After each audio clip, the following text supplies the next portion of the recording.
when the chief priests and the scribes saw the wonderful things that Jesus had done, and there were two sides to it. కాగా ప్రధాన యాజకులను శాస్త్రులను ఆయన చేసిన వింతలను చూసి దీంట్లో రెండు కోణాలు ఉన్నాయి.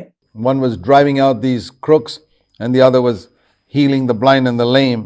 ఒకటేమో వంకర బుద్ధి గల వాళ్ళని వెళ్ళగొట్టడం, రెండోది ఏంటంటే కుంటి వాళ్ళని గుడ్డి వాళ్ళని స్వస్థపరచడం. And they heard the children crying out in the temple saying, "Save us, O son of David, save us, save us." That's what Hosanna means. They became very angry. ఇక్కడ చిన్నపిల్లలు అరుస్తూ ఉన్నారు, దావీదు కుమారునికి జయము, హోసన్నా హోసన్నా అంటే ప్రభువా మమ్మల్ని ఇప్పుడు రక్షించు అని అర్థము. వాళ్ళు దేవాలయంలో కేకలు వేస్తూ ఉన్నప్పుడు శాస్త్రులు పరిసయ్యులు ఎంతో కోపంతో మండిపడ్డారు. Imagine that they became angry because they saw the children praising the Lord. చిన్నపిల్లలు దేవుణ్ణి స్తుతిస్తున్న కారణాన్ని బట్టి శాస్త్రులు పరిసయ్యులు కోపంతో మండిపడ్డారు. And their idea was children must keep quiet. వాళ్ళ ఉద్దేశం ఏంటంటే చిన్నపిల్లలు ఎప్పుడు మౌనంగా ఉండాలి. But Jesus said, haven't you, they asked him, don't you hear what they're saying? And Jesus said, yes. Have you never read what it says in the scriptures in Psalm 8 verse 2?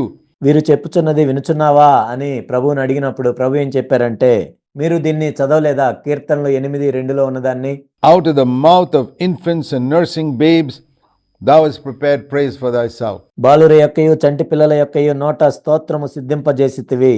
If you actually look at Psalm 8, you learn something very interesting. నిజానికి ఇక్కడ కీర్తనలు 8లో మనం చూసినట్లయితే ఆసక్తికరమైన విషయాన్ని మనం చూస్తాం. I want to encourage all of you, whenever you read a quotation from the Old Testament in the New Testament, go back to the Old Testament and look at that verse.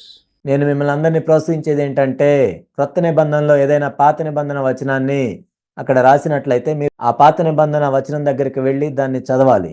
And you will find something very, very profitable. అప్పుడు అది ఎంతో ప్రయోజనకరంగా ఉన్నట్లు మీరు చూస్తారు. For example, I'll show you something right now. ఉదాహరణకి ఇప్పుడే ఒక విషయాన్ని నేను మీకు చూపిస్తాను.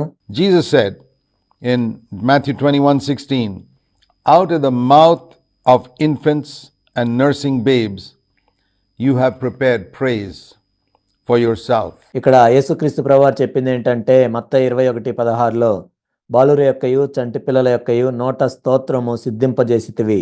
Now we go back to Psalm 8 and verse 2 where that's quoted from. It says, from the mouth of infants and nursing babes thou hast established strength, or a bulwark. ఇక్కడ కీర్తనలు 8:2లో మనం చూసినట్లయితే బాలుర యొక్కయు చంటి పిల్లల యొక్కయు స్తుతుల మూలమున నీవు ఒక దుర్గమును స్థాపించి ఉన్నావు.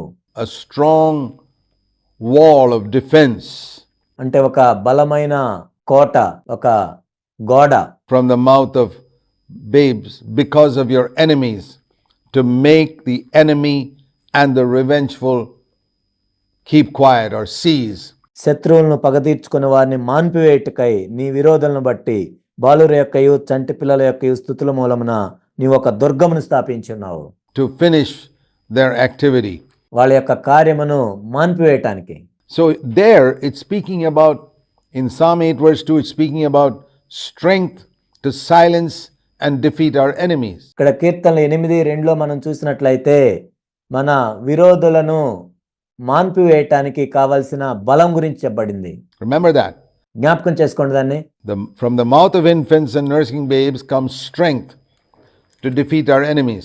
మన శత్రువులను పగతీర్చుకునే వారిని మాన్పివేయటకై బాలుర యొక్కయు చంటి పిల్లల యొక్కయు స్తుతుల మూలమున ఒక దుర్గము స్థాపించబడుతుంది.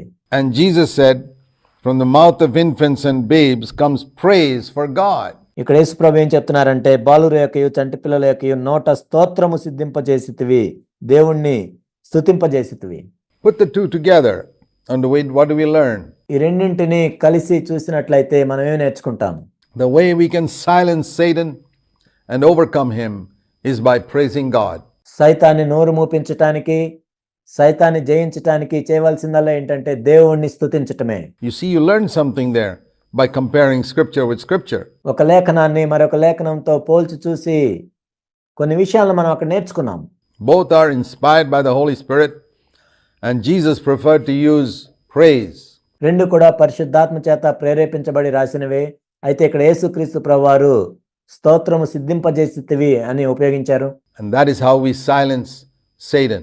ఆ విధంగా సైతాన్ని మనం నోరు మూపించగలం. Whenever you find that your prayers don't seem to be going through, or you're finding yourself heavy in a time of prayer, నీ ప్రార్థనలకు జవాబులు రాకుండా ఉన్నట్లయితే, ప్రార్థనలో నీకెంతో భారంగా ఉన్నట్లు అనిపిస్తున్నట్లయితే, or you're finding yourself sleepy when you are praying, or you don't seem to make contact with heaven, లేక నీకు ప్రార్థిస్తున్నప్పుడు నిద్ర వచ్చినట్లు అనిపిస్తున్నట్లయితే, లేక పరలోకంతో నీవు సంబంధం కలిగినట్లు నీకు అనిపించకుండా ఉన్నట్లయితే, don't kneel down, get up and walk up and down and raise your hands and start praising God.